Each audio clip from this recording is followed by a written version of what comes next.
마태복음 21장 12절과 13절 말씀입니다.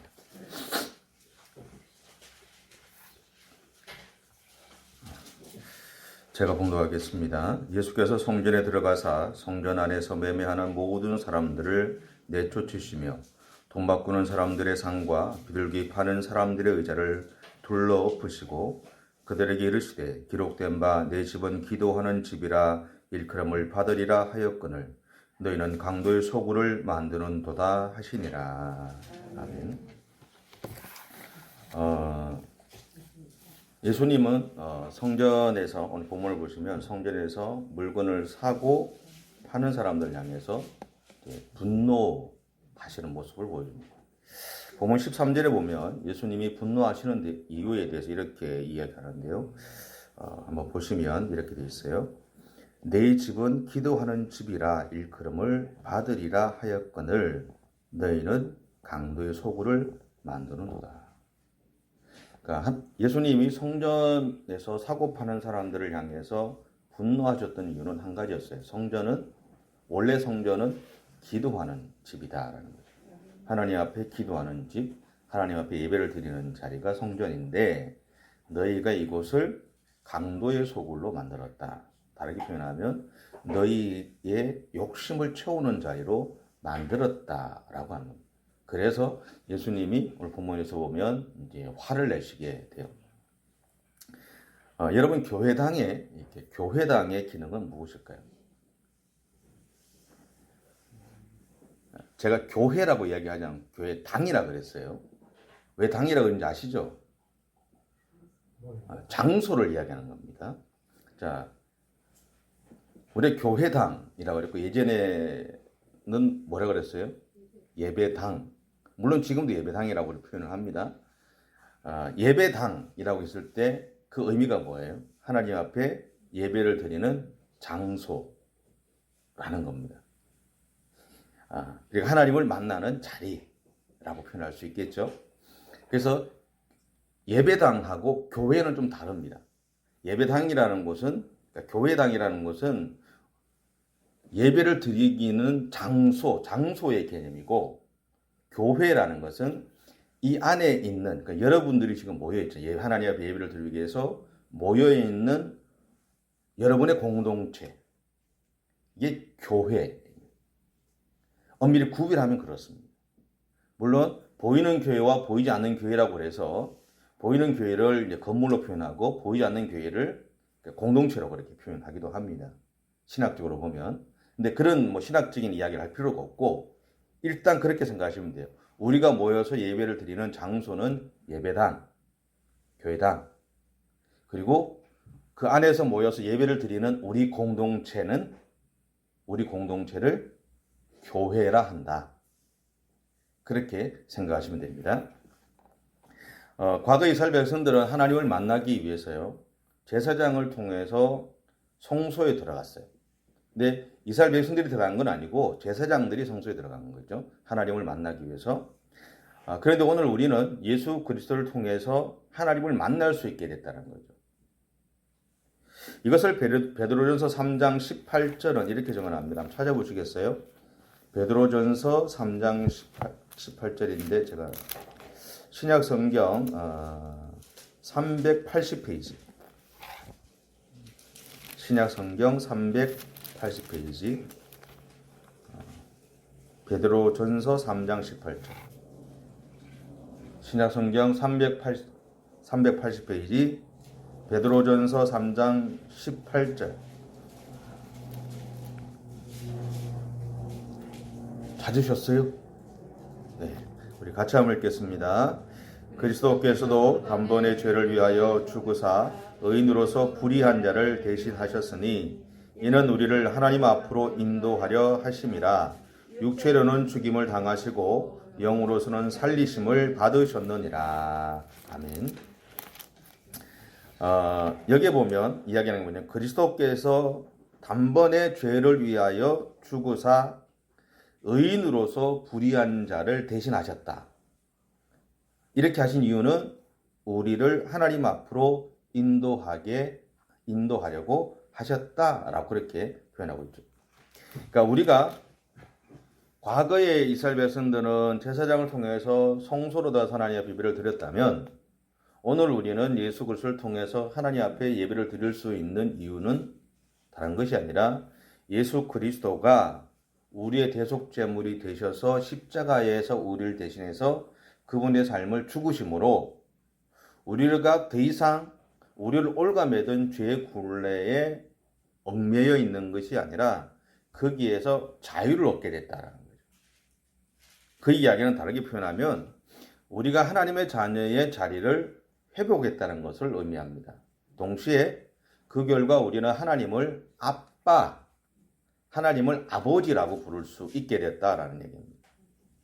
이스라엘 백성들은 지금도 하나님에 대해서 하나님의 이름을 못 부르실 수가 없어요. 그러니까 히브리어에서도 보면 엘로힘이라 야훼다고 표현하고 있는 이야기들이 있는데 단어가 있는데 그거를 자기들이 입으로 뻥끗 하지를 못해요. 그리고 모음과 자음이 있는데 모음을 빼고 씁니다. 그리고 쓸 때는 서기관들이 그 엘로힘, 야훼, 아도나이라는 그 단어를 쓸 때는 목욕을 머리부터 발끝까지 목욕을 하고 나서 씁니다. 함부로 부를 수 있는 이름이 아니에요. 지금도 그 이름을 함부로 부르면 자기들은 하나님 앞에 죄를 짓는다고 생각하는 거고 이를 부를 만한 자격이 없다고 생각하는 거예요. 근데 우리는 예수 그리스도가 우리의 모든 죄를 대신 지시고 십자가에 죽으심으로 인해서 거기에서 자유로워진 거예요. 그 사건은 우리로 하여금 제사장이라는 하나의 이 매개체를 통해서 하나님 앞에 나아가는 것이 아니라 이제는 예수의 이름으로 우리가 기도하면 언제든지 하나님을 만날 수 있는 자리로 설 수 있게 됐다라는 거예요. 그것이 중요하다라는 거죠. 그 이야기를 하는 겁니다. 여러분 이것이 바로 우리가 받은 구원이고 우리가 받은 복이다라는 겁니다. 마찬가지로 우리의 모든 삶의 현장에서도 하나님을 예배할 수 있게 되는 겁니다. 그러니까 어디든지 하나님을 예배할 수 있었어요. 이스라엘 백성들은 어디에서 예배를 드린다고 그랬어요? 예루살렘. 사마리아에서 예수님이 수냄 여인을 만났을 때 뭐라고 수냄 여인이 얘기하는 게 이스라엘 사람들은 예루살렘에서만 예배를 드린다고 그러는데 우리는 어떻게 해야 됩니까? 라고 했죠. 그때 예수님이 뭐라고 그랬어요? 거기도 말고 내 이름으로 모이는 곳.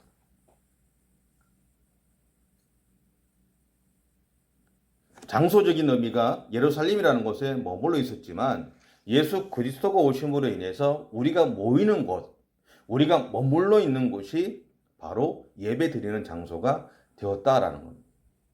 그래서 오늘 우리가 은혜로 교회라는 편말을 붙인 이 예배당에서 모여서 우리가 예배를 드리지만 여러분의 삶의 현장, 가정에서도 거기가 예배당이 될 수 있는 거고 여러분의 직장에서도 예배당이 될 수 있는 거고 농사를 짓는 논에서든 밭이든 거기가 예배당이 될 수 있는 거예요.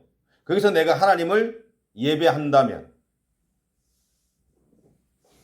무슨 말인지 이해가 되시죠? 이것이 예수 그리스도를 통해서 우리가 받은 가장 큰 복이다라는 거예요.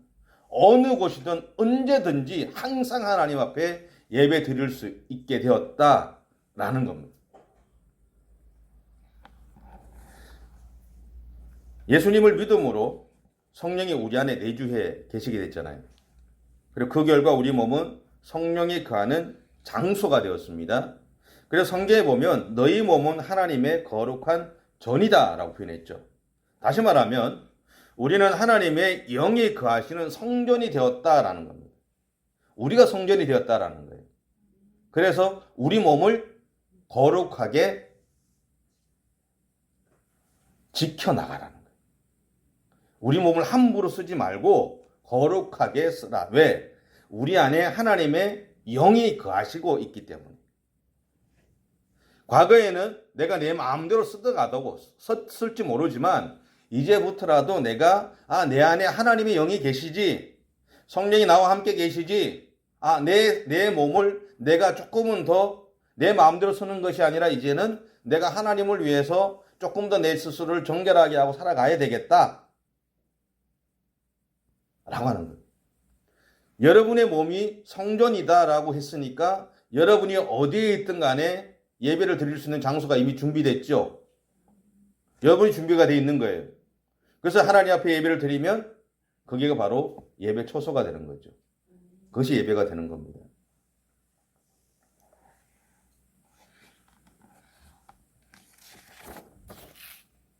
성경이 예수님을 믿는 우리에 대해서 내린 결론은요. 우리가 머리 대신 예수님의 지체다라고 얘기합니다. 그런데 우리가 예배를 드리면서 또 다른 관계를 무너뜨리는 상태로 있다면 그 예배를 하나님이 받으실 수 있을까요? 예배를 드리는데 이미 우리의 무너졌던 것이 예수 그리스도를 통해서 회복이 됐어요. 무너졌던 관계가 회복이 됐는데 우리가 인생을 살아가다 보면 우리와의 관계 속에서 무너지는 관계들을 만들 때가 있어요. 근데 그 관계를 만든 상태에서 내가 하나님 앞에 예배를 드리면 하나님이 받으실까요? 성경 한번 찾아보시겠습니다. 마태복음 5장 22절부터 25절입니다. 마태복음 5장 22절에서 22절부터 25절까지.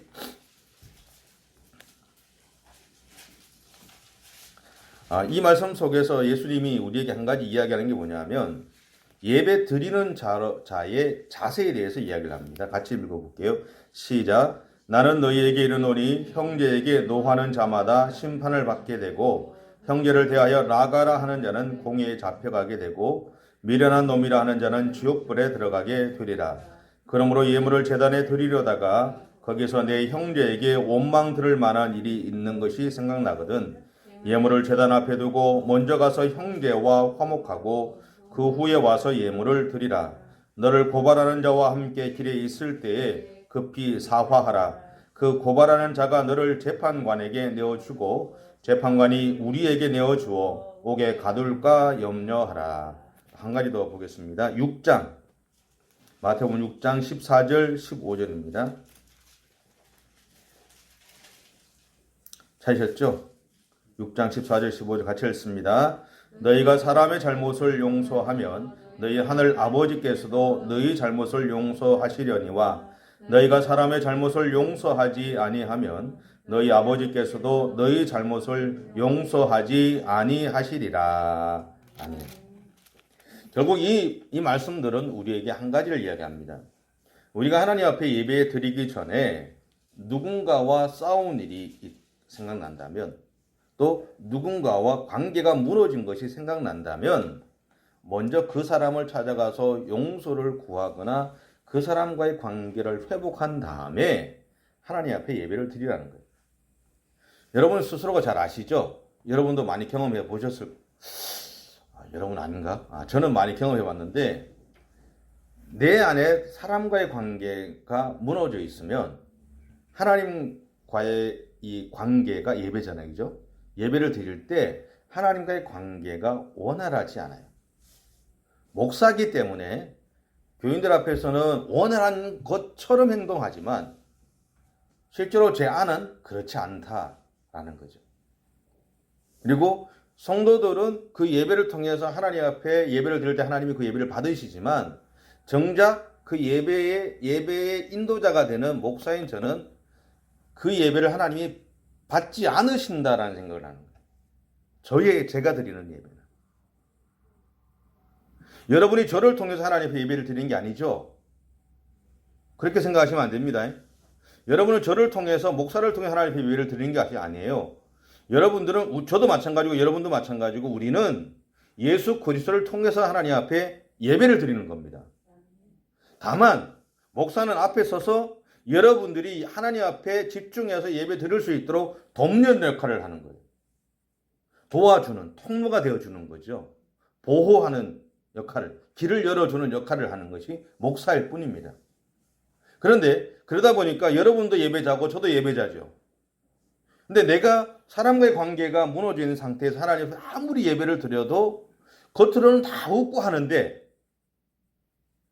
목사기 때문에 다 웃고 하는데 내 안에서는 웃지 않는다라는 거죠. 이미 무너져 있는 거예요. 사람과의 관계가 무너져 버리니까 하나님과의 관계가 회복이 되지 않는다. 그 예배를 하나님이 받으실 수 없다라는 거예요. 그래서 예수님이 이야기하는 게 뭐냐면 성전에서 물건을 사고 파는 사람들 향해 채찍드신 이유는 성전이 성전의 기능을 상실하게 만들었다는 거예요. 너희들이 하나님 앞에 예배를 드리고 기도해야 하는 이 자리에 사람들이 왔을 때 사람들의 관심이 너희들이 사고 파는 것에 있게 만들었다라는 거예요. 예배 드려야 될 자리가 예배 드리지 못하게 만들었고 사람들의 마음속에서 하나님이 차지해야 될 그 마음들을 너희가 빼앗아버렸다라는 거예요. 동시에 그들 또한 사고 파는 그들 또한 그들 안에 마음에 있는 하나님을 향한 마음들을 그들이 밀어내고 자기들의 이익을 추구하는 삶으로 살고 있다라는 거예요. 예배당에서 물건을 사고 팔므로 인해서 결국 그들이 정작 예배를 드려야 될 그 자리에서 기도해야 될 그 자리에서 예배나 기도가 주가 아니라 그들이 사고 파는 거기서 생기는 이문이 주가 되더라라는 겁니다. 이건 좀 제가 목회를 하면서 제가 늘 고민했던 것 중에 한 가지였어요. 사실은 이걸 어떻게 해야 되나? 교회에서 남전도회, 여전도회에서 특히 여전도회에서 뭔가 행사를 해요. 행사를 해서 물건을 팔죠. 저도 청년들을 이렇게 할 때 보면 바자회 같은 거 이렇게 주를 해요. 이걸 해야 돼, 말아야 돼. 사실은 그 고민들을 참 많이 하게 돼요. 여러분은 어떻게 생각하실지 모르겠어요. 고민이 좀 많이 됐어요. 이게 정말 이것을 함으로 인해서 사람들이 여기에 집중하게 되는 것이 아닐까? 사람들이 교회 예배당을 찾아 들어올 때 그 마당에 막 펼쳐져 있는 바자의 어떤 물품들에 관심이 있는 것이 아닐까? 그날만큼. 그러면 거기에서 이문이 남을 수는 있고 남성교회든 여성교회든 거기에서 어떤 본인들이 원했던 재정을 바탕으로 해서 또 다른 사역들을 할 수 있겠지만 그날만큼은 하나님을 앞에 예배를 드리는 그 마음을 내가 빼앗아 버리는 건 아니었을까라는 고민들을 저는 좀 많이 하게 되더라고요. 근데 답을 잘 모르겠어요. 하지 말라고 하면 안 되고 안 될 것 같고 하라고 하려고 해도 또 안 될 것 같고 여러분이 답을 주실래요 저한테? 정말 이 고민이 되더라고요.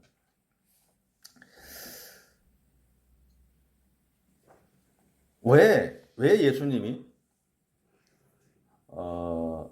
성전에서 사고 파는 사람들을 향해서 채찍질을 하고 왜 예수님이 마태복음 5장에서 22절부터 25절까지 그런 이야기를 하고 6장에서 또 그런 이야기를 하셨을까요? 예배는 하나님 이외에 어떤 것도 우리의 마음을 붙잡게 해서는 안 된다라는 거죠. 여러분 혹시 지금 여러분이 하나님 앞에 예배를 드리잖아요. 저도 마찬가지고 그죠? 근데 지금 내 안에 내 마음 안에 하나님 이외에 또 다른 마음들, 또 다른 것을 향한 마음들이 있다면 그 마음들이 이 시간 하나님을 향한 마음들을 우리 안에서 밀어낼 수 있습니다. 걱정이 있고 염려가 있으면 그 걱정과 염려가 밀어내게 돼요. 근데 그 예배는 하나님이 우리 마음을 전체를 차지하셔야 되거든요. 그런데 그 밀어내버리면 그 예배가 내가 눈을 뜨고 있고 찬양도 하고 다 웃기도 하고 다 하는데 결국 나는 그 예배에서 실패하게 되는 거죠. 왜냐하면 그 예배를 통해서 하나님을 놓쳐버렸기 때문에 그렇다는 거죠. 여러분 예배는요 하나님을 만나는 자리입니다. 앞에서도 말씀드렸지만 하나님을 만나는 자리예요.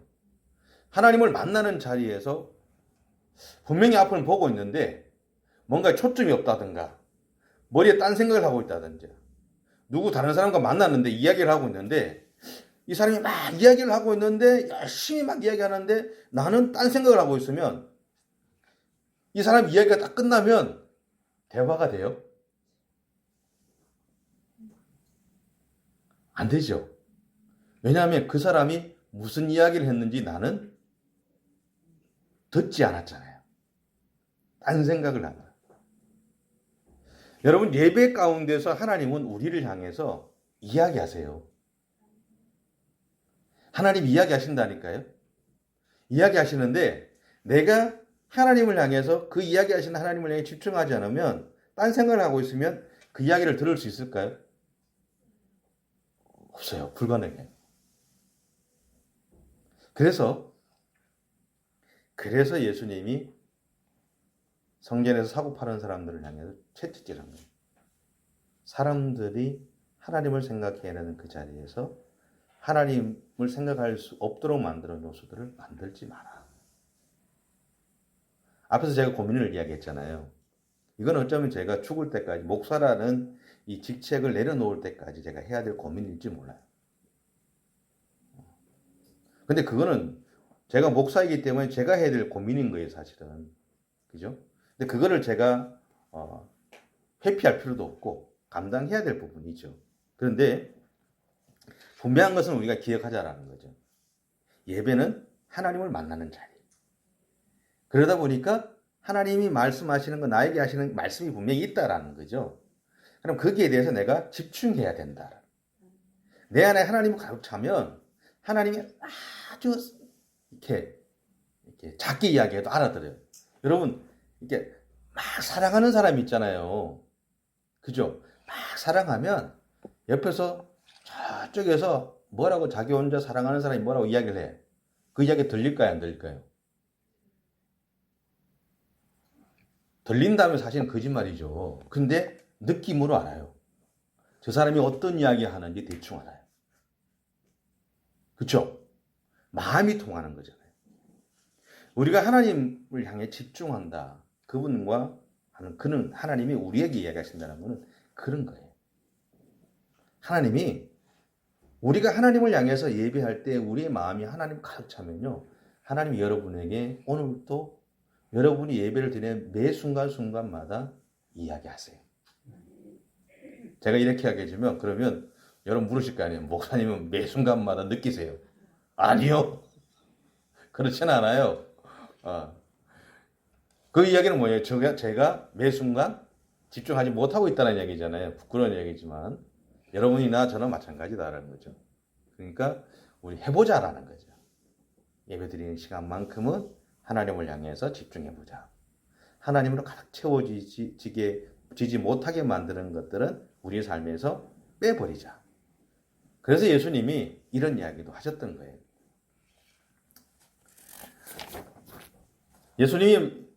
결국 예수님이 말씀하시는 이 참된 교회의 모습은 뭘까? 저는 그런 생각을 했어요. 예수 그리스도의 삶을 본받아서 그 삶을 우리의 삶의 현장에서 실천하기 위해서 노력하면서 예배당이나 우리의 삶의 현장에서 하나님에게 영광을 돌리는 예배가 이루어지고 그 예배를 통해서 우리가 하나님의 기름 부으심을 경험하게 되는 거다. 그것이 참된 교회의 모습이 아닐까.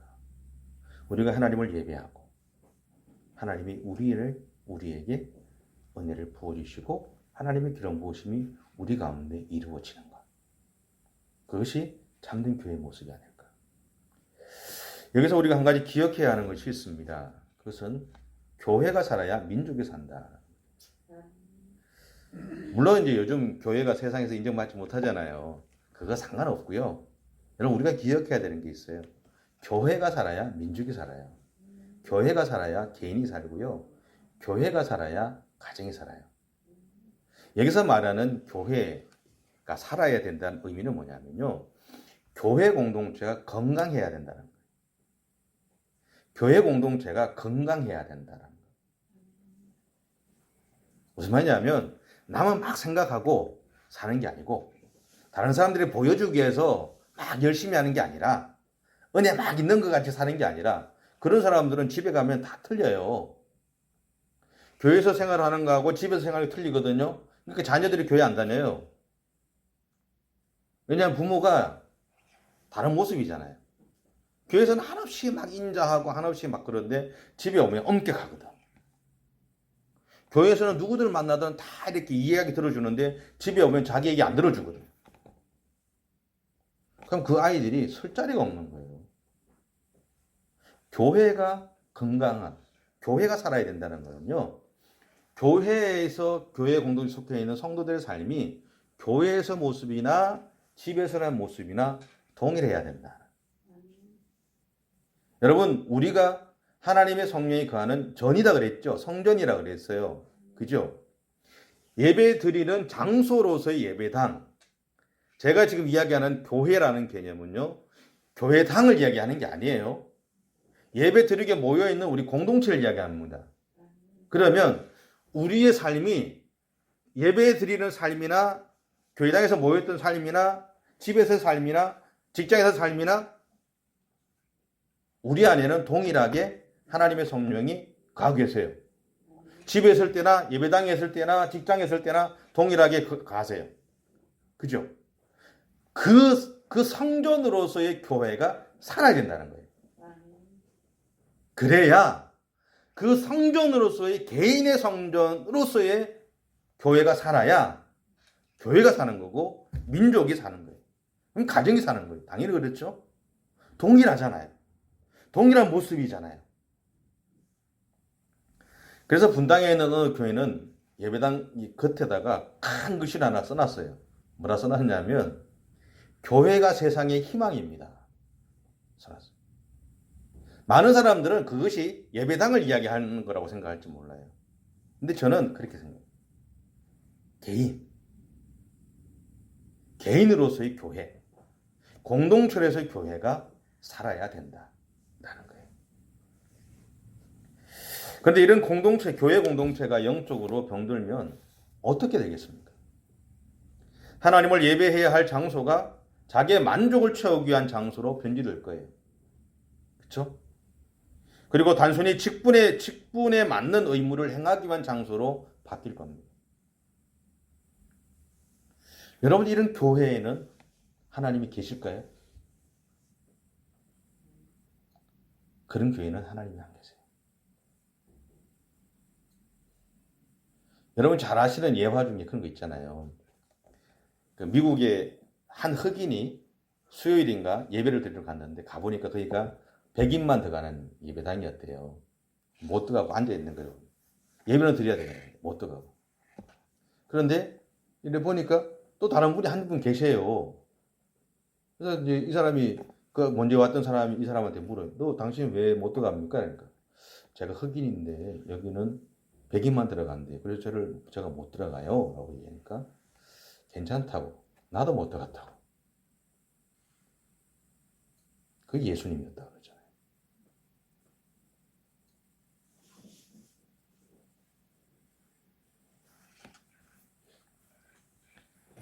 여러분, 교회가 영적으로 병들면요, 하나님이 그 안에 머물 수가 없어요.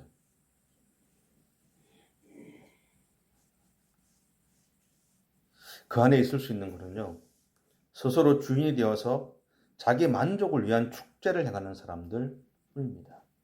예를 들까요? 모세가 시내산에 올라갔죠. 40일 동안 올라갔어요. 그때 이스라엘 백성들이 뭘 했습니까? 금송아지 만들어가지고 이르기를 이것이 우리를 애굽에서 이끌어온 하나님이다 그랬어요. 그들 입장에서는 보이는 존재로서의 하나님을 의지하고 그러면 자기들이 하나님을 잊지 않고 살 수 있다라고 생각했을지 몰라요. 그런데 그것이 결국은 자기들의 만족과 자기들의 즐거움을 위해서 한 것뿐이죠. 하나님은 그것을 예배라고 생각하지 않으셨어요. 그것을 우상숭배라고 하셨고 그들을 죽이려고 결정하셨죠. 이것이 하나님의 모습이었어요.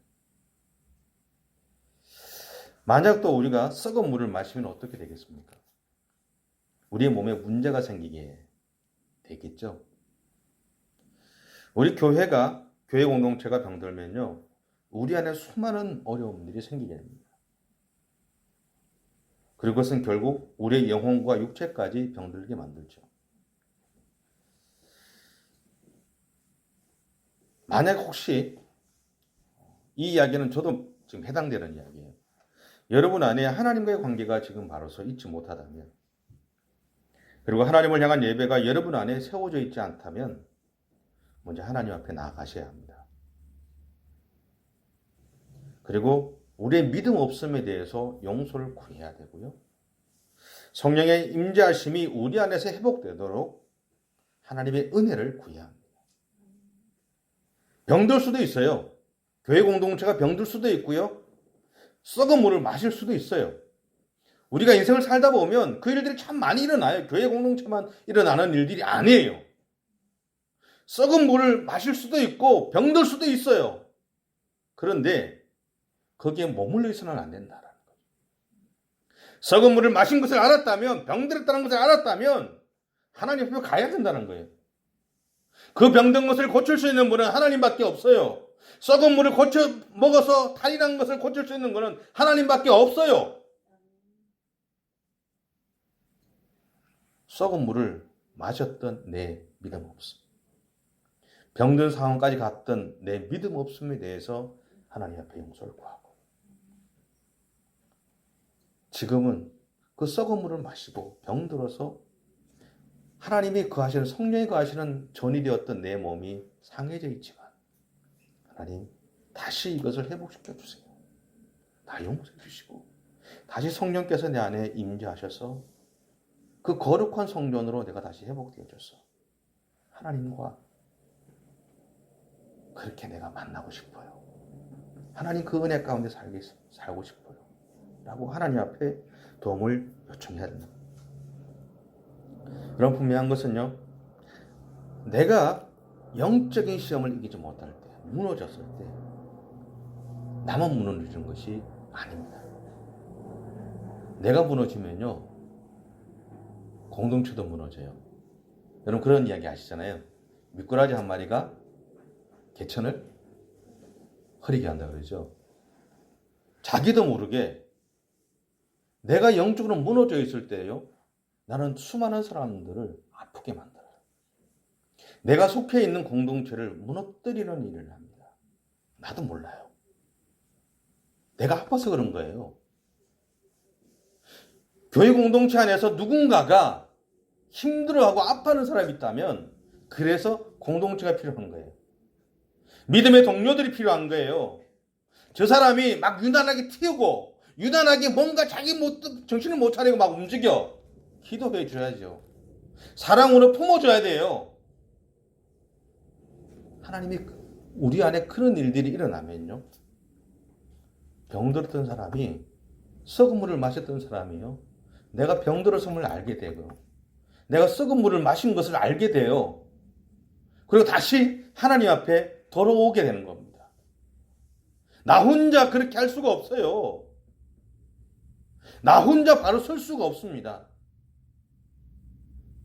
내 주변에 수많은 사람들이 내가 바로 설 수 있도록 만들어주고 있는 거예요. 나도 모르는 수많은 사람들이 그 일을 하고 있다는 겁니다. 엘리야가요, 850명의 이방 선지자와 싸우고 나서 얘기하죠. 하나님, 나 이제 지쳐서 못해요. 내가 무슨 잘못이 있어요. 나 혼자 무슨 통빼라고 내가 무슨 이 상황 속에서, 이 영적으로 빗대한 상황 속에서 내가 싸우고 있습니까? 나 못해요. 이제 내가 데려가십시오. 라고 이야기해요. 그때 하나님이 그게 뭐라고 그랬어요? 야, 너 혼자 아니야. 너 850명과 싸워서 이긴 거 너 혼자인 줄 알아? 너 혼자 때문에 너 혼자 싸운 줄 알아? 아니야. 너를 위해서 기도한 7,000명의 사람들이 있었어. 너는 혼자인지 모르지만, 혼자라고 생각하는지 모르지만 너를 세우기 위해서 7,000명의 사람들을 내가 준비해뒀던 거야. 여러분, 우리는요, 공동체가 아플 수 있어요. 상할 수 있고요. 개인이 다칠 수도 있어요. 그때 그 사람을 향한 7,000인이 되어야 되는 거예요. 서로를 향한 7,000명의 사람들, 믿음의 용사들이 되셔야 돼요. 내가 하나님 앞에 바로 서면요, 문제가 없어요. 그렇게 하나님의 옆에 바로 서도록 도와줘야 될 사명이 우리에게 있는 것입니다. 그래서 오늘 성경이 우리들에게 이야기하시는 것은 저는 이것이라고 생각합니다. 우리 안에 있는 오염을 제거해서 하나님과의 관계를 회복해라. 우리도 성전에서 사고 파는 사람들처럼 그런 일들을 행할 수도 있고, 누군가를 상처 주고 누군가를 무너뜨리는 역할을 할 수도 있어요. 근데 하나님이 오늘 말씀을 통해서 우리에게 이야기하시는 것은 우리 안에 있는 그런 오염들을 너희 안에서 제거하고 하나님과의 관계를 회복해. 네가 그렇게 노력하면 너를 돕기 위해서 7,000명의 사람이 이미 그 일을 행하고 있어. 그렇게 하나님이 우리에게 이야기하십니다. 그렇게 하나님을 의지하시면서 여러분 안에 혹시나 오염되어 있는 것, 제거해야 될 것이 있다면 내려놓으시고 하나님의 도우심을 구하시면서 다시 더 깊이 있게 하나님과의 이 관계를 회복하는 믿음의 삶을 살아가는 그런 저와 여러분의 삶이 되시기 바랍니다. 기도하겠습니다. 사랑해